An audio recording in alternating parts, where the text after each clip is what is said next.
আজি আই কি রান্ধুম দেখুন না আন্ডা কিন্তু চিংড়ি মাছ যাতা যাতা সুড়ো আছে বড় আছে তো সুড়ো কোন দিয়ে না তো হার রাঁধি ফেলে বড় কোন দিয়ে এনে রান্ধুম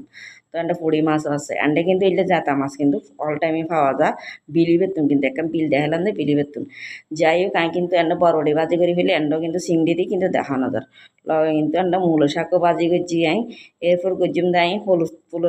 ফুলের ভর্তা কিন্তু কাঁচা কাঁচা ভাজি হইলে অনেক মজা পেঁয়াজ কাঁচা মরিচ দিয়ে তো এরপর আইস বড় চিংড়ি রাঁধি ফেলি কেন আমার রান্না অনেক সুন্দর হয় কিন্তু